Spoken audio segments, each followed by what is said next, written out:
agenbiotera.com present.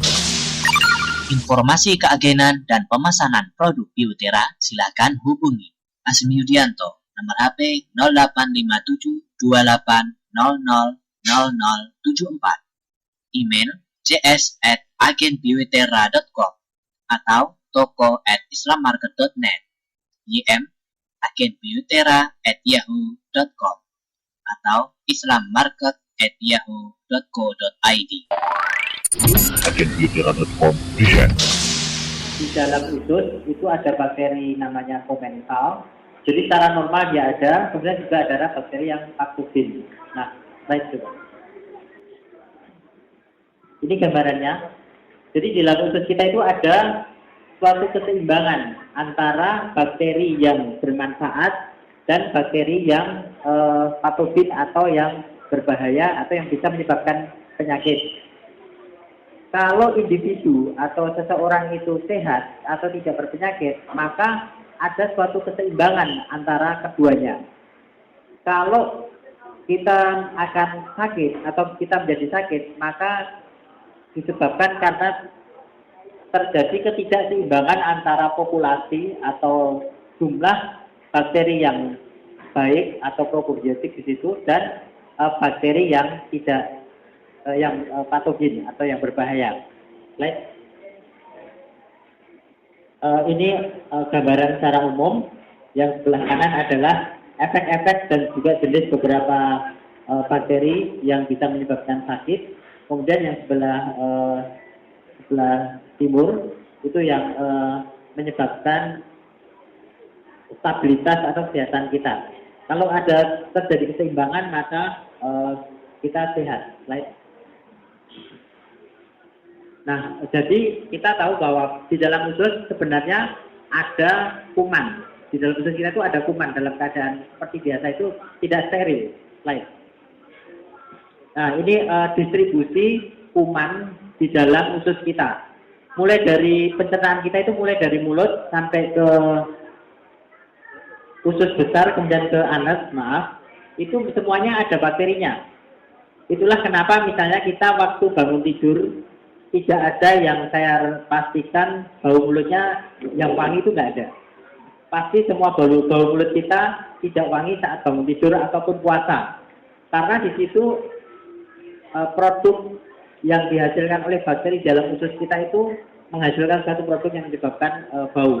Nah itu sampai turun sampai bahkan di dalam lambung yang dulu tahun 90 itu secara teoritis asam lambung yang tinggi katanya bakteri nggak akan hidup, tetapi ternyata dapat diisolasi ada bakteri tertentu yang bisa hidup di lambung sampai bahkan populasi paling banyak ada di usus besar. Nah ini jenis-jenis bakteri yang ada dan diukur jumlahnya. Sudah ada cara teknik mengukurnya dengan sampel misalnya di dalam usus besar itu ada produknya. Diambil kemudian setiap gramnya itu berapa kandungannya. Ini kandungan atau populasi jumlah berapa bakteri yang ada di dalam usus kita. Misalnya ada yang di paling banyak ada di usus besar. Di situ ada paling banyak jenisnya juga. Populasinya 10 pangkat 4 sampai 10 pangkat 12. 10 pangkat 12 itu 10 nolnya 12 geser di belakang.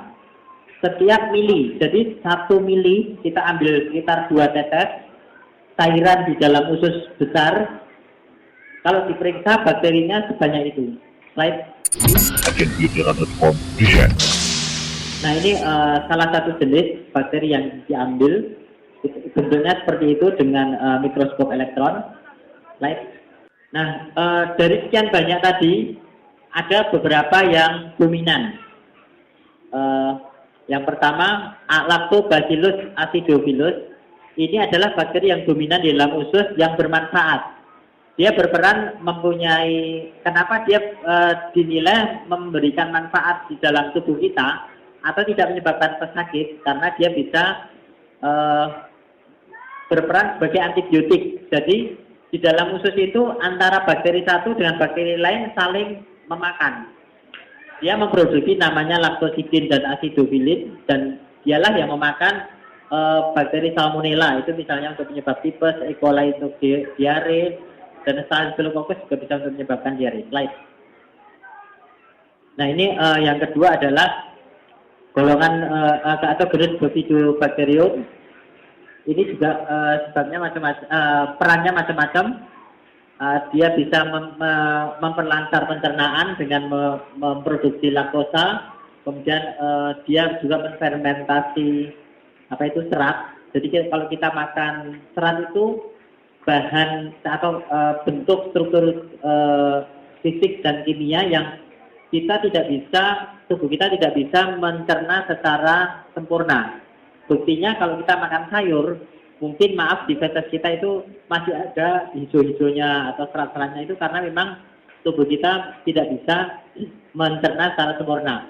Nah, bakteri yang ada bisa memfermentasikan sehingga pencernaannya bisa menjadi lebih baik. Kemudian juga bakteri bisa membuat vitamin tertentu dan juga mineral, misalnya vitamin K, magnesium, kalsium, yang berperan untuk mineral, kemudian menghambat pertumbuhan bakteri lain yang berbahaya, yaitu Salmonella, Listeria, dan Shigella, E. coli, Clostridium. Kemudian juga dia bisa menyerap nitrat. Nitrat itu kandungan yang sering dipakai untuk pengawet, benar ya Bu ya? Semua produk makanan, sediaan makanan yang sifatnya awet pasti mengandung nitrat. Nanti Bapak Ibu bisa lihat, ambil apakah itu sediaan mie atau bumbu masak atau minuman, pasti di situ ada kandungan nitrat. Nah, kalau konsentrasi nitrat kita di dalam tubuh itu terus bertambah, dia akan mempengaruhi proliferasi seluler, mempengaruhi DNA, sehingga dia mengubah kecepatan pertumbuhan sel, yang pada gilirannya akan berakibat munculnya suatu kanker. Itu sudah diketahui secara luas, sehingga hati-hati atau sebaik mungkin dihindari makanan yang mengandung pengawet. Kemudian slide. Ini lactobacillus. Jadi ada 3 yang tadi, ini yang ketiga. Dia misalnya bisa mengurangi reaksi hipersensitivitas atau alergi. Kemudian juga menstabilkan temperatur dan pH di dalam usus, menghambat pertumbuhan bakteri yang lain yang lebih jelek. Kemudian juga berperan sebagai antitumor aktivitas atau berperan mencegah proliferasi seluler tumor. Nah, pernah ada suatu di Amerika, atau bapak-bapak kalau ibu-ibu lihat di pinggir jalan yang orang-orang gelandangan yang sakit jiwa, mereka makan dari sisa-sisa dan tidak pernah makan sebersih kita. Tapi apakah pernah mereka itu terlihat sakit? Nggak pernah kan? Terus saya pernah juga barengan kuliah sama orang koas di sini, sama orang Jepang dan Swedia. Seminggu pertama rata-rata mereka kalau datang ke sini diare. Kenapa? Karena saat mereka di Jepang atau di Eropa sana, sediaan makanan yang dimakan itu hampir sterilitasnya atau kebersihannya sangat tinggi sekali, standar kebersihannya tinggi sekali, sehingga mereka biasa makan makanan yang bersih atau steril. Begitu ke Indonesia, dia makan pecel, makan gudeg atau sayur yang lain, jadi diare.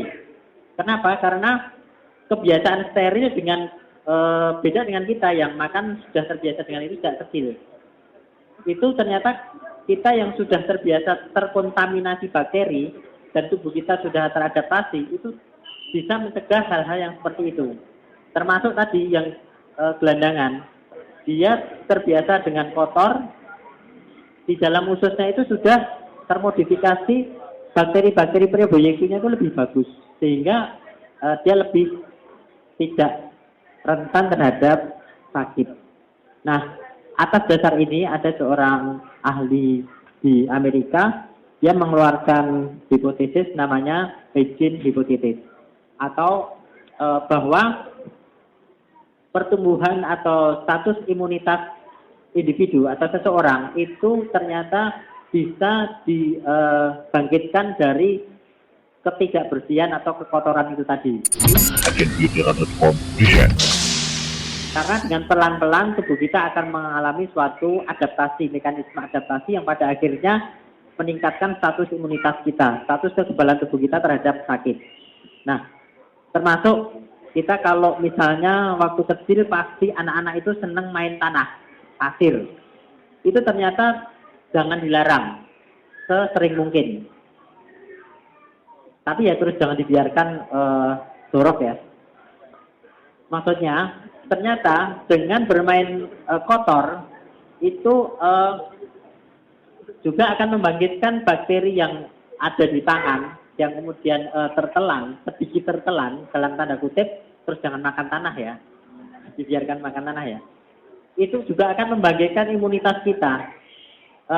Terus kemudian juga ada catatan bahwa anak-anak yang dulu pernah cacingan, artinya cacing itu ditularkan lewat tanah, itu ternyata nantinya tidak lebih tahan terhadap sakit yang jenisnya alergi.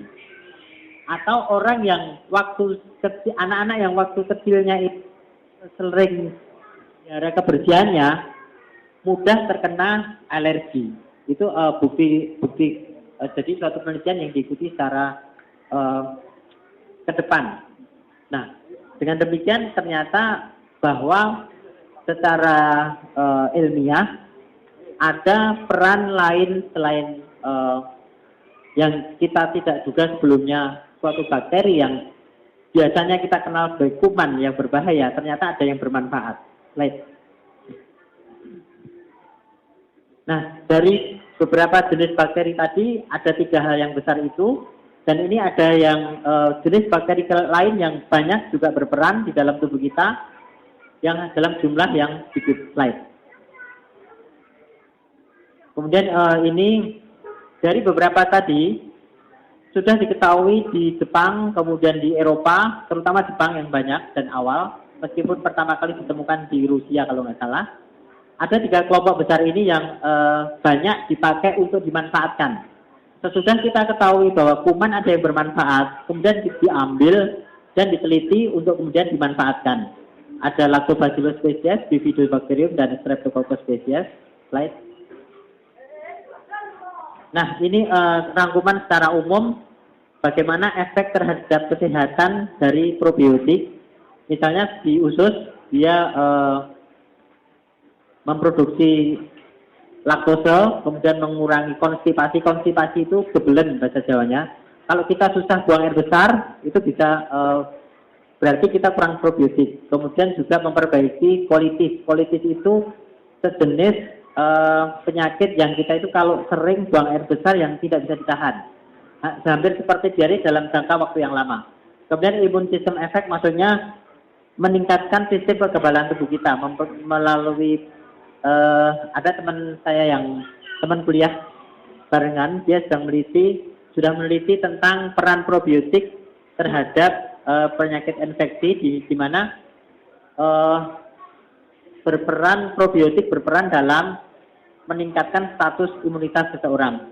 Kemudian efek yang lain bisa menurunkan kanker tadi, kemudian detoksifikasi karsinogenik tadi mengikat nitrat, kemudian menekan tumor, kemudian juga menurunkan kolesterol. Sudah ada penelitian di Bandung ya, yang ternyata tidak hanya diteliti secara single, tetapi juga dibandingkan dengan simvastatin. Simvastatin diketahui sebagai luas digunakan untuk menurunkan kolesterol.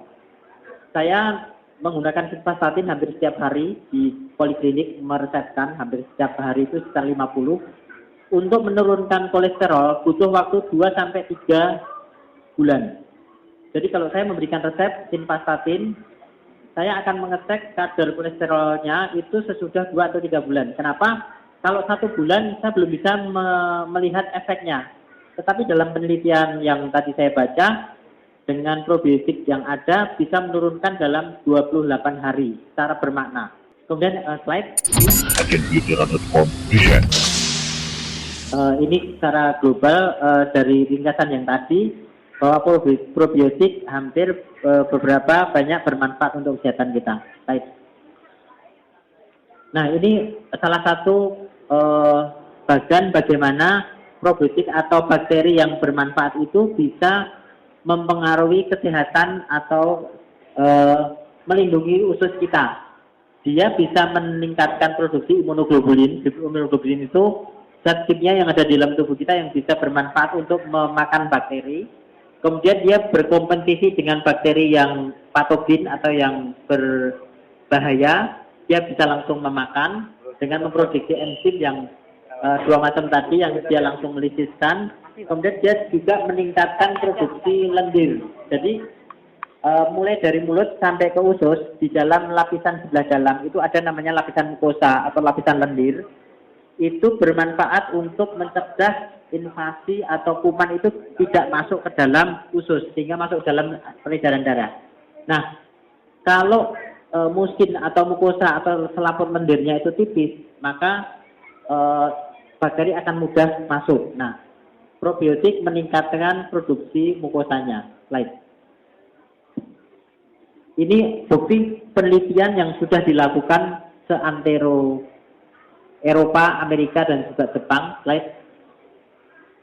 Jadi dia diteliti tahun mulai 94 tentang peran antibiotik yang berhubungan dengan diare, kemudian juga tentang tadi colitis, lactose intolerance. Itu kalau ada anak kita atau bayi yang minum susu kemudian diare, itu artinya dia tidak tahan terhadap laktosa. Laktosa adalah jenis molekul kimia yang ada di dalam susu yang memang susah dicerna. Kalau sudah taruh seseorang kekurangan enzim laktase, dia akan jadi diare.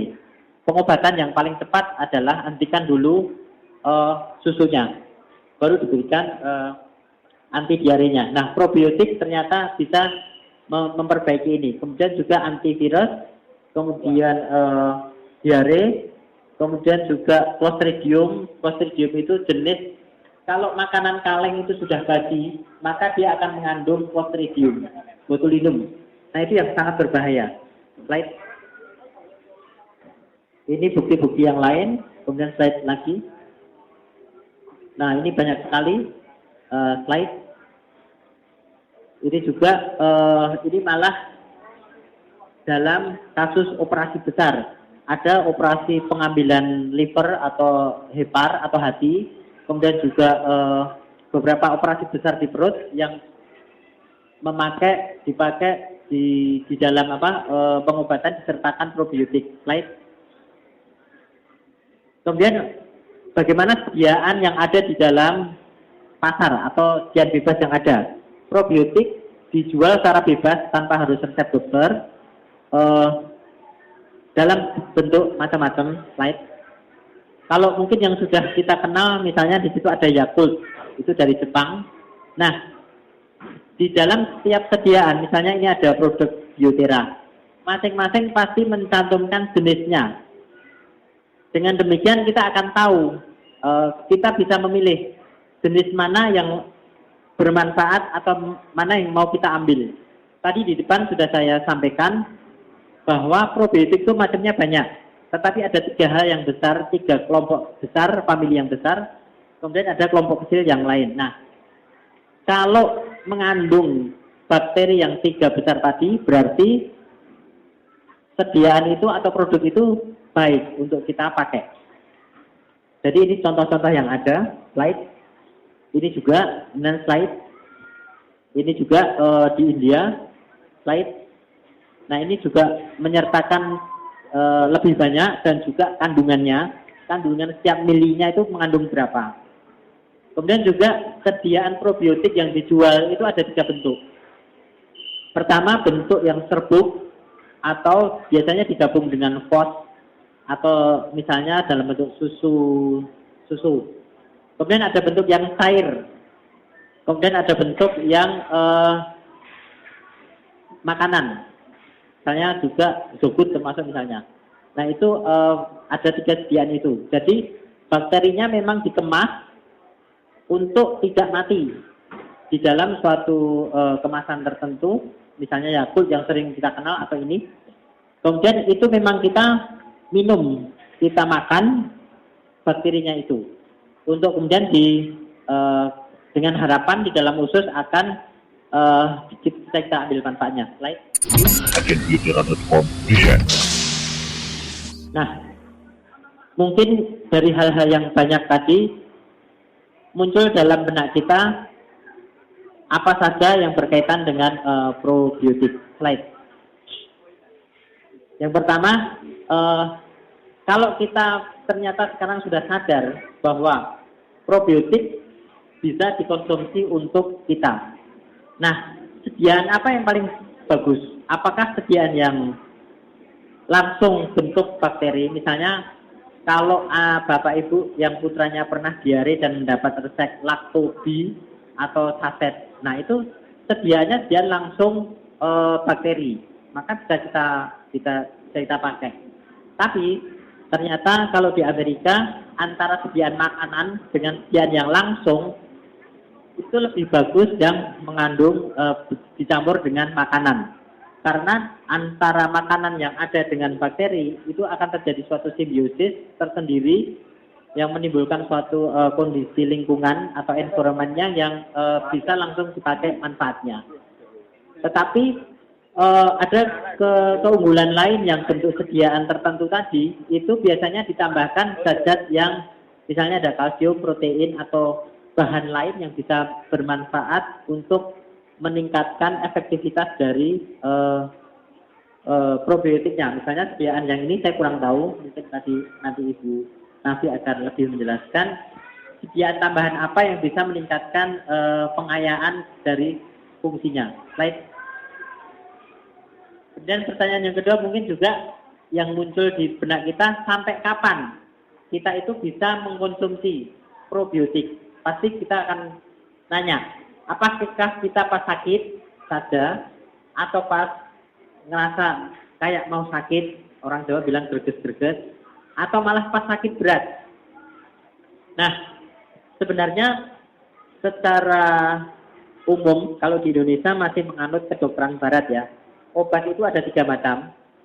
Pertama, obat yang definitif. Obat definitif itu begini, misalnya kita sakit panas, maka sudah ada jenis obat yang memang untuk itu, dan langsung kita bisa lihat efeknya.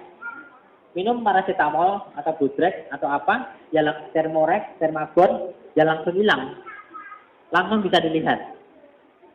Kemudian ada yang sifatnya itu komplement atau penyerta. Nah, probiotik bukan seperti yang pertama tadi.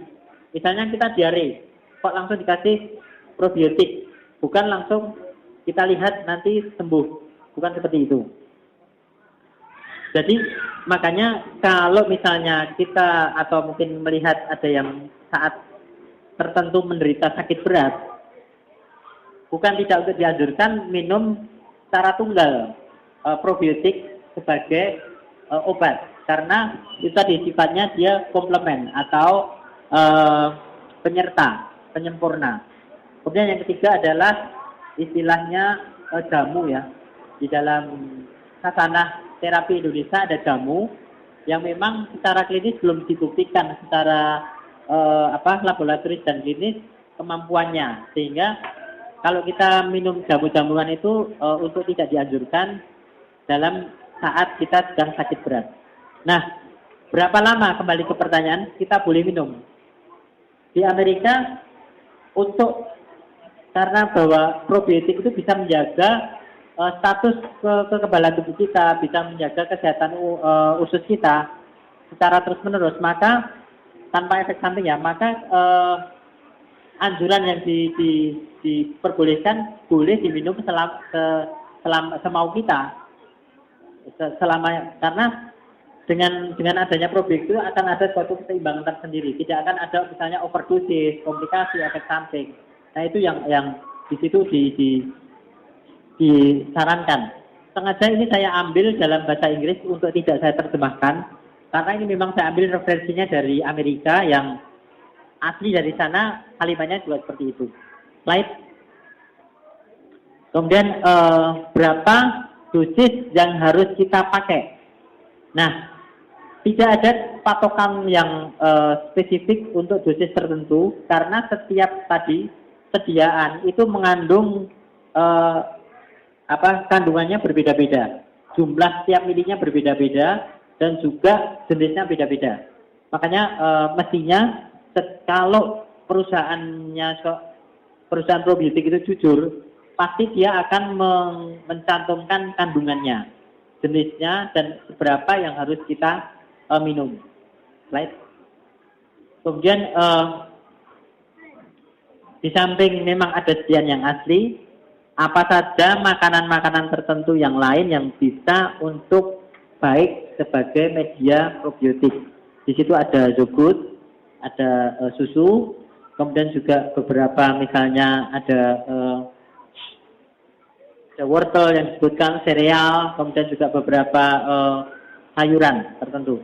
Slide. Nah, kemudian informasi apakah yang harus kita dapatkan saat kita memilih suatu produk probiotik? Nah, di situ harus ada cantuman ya memang safety-nya, misalnya jaminan bahwa itu kalau di Amerika ada FDA, kalau di Indonesia ada Balai POM atau izin dari Depkes, itu sudah pasti. Kemudian kandungannya tadi bahwa probiotik itu kalau kita dengar probiotik maka jangan langsung bawa semua probiotik bagus. Cari mana yang mengandung 3 yang besar tadi. Karena ternyata jenisnya banyak. Nah, dengan 3 hal yang itu, ternyata kalau hanya yang mengandung yang kecil-kecil tadi, bakteri yang kecil-kecil, dan ternyata yang kecil tadi manfaatnya lebih sedikit juga. Sehingga kita akan rugi. Mungkin kita, wah ini probiotik. Ada iklan yang seperti itu, ini probiotik. Yang mana dulu bakterinya, kita harus tahu. Kemudian setiap kandungan milinya juga harus tahu berapa jumlahnya. Jangan sampai kita memilih produk A misalnya. 1 mili sudah mengandung 10⁻3. Produk B 1 mili jumlah kandungnya lebih sedikit. Maka kita akan harusnya lebih baik mengambil yang produk yang kandungannya lebih menguntungkan. Slide. Terima kasih, mungkin semoga bermanfaat. Sekedar untuk memberikan membuka wawasan bagi kita. Assalamualaikum warahmatullahi wabarakatuh.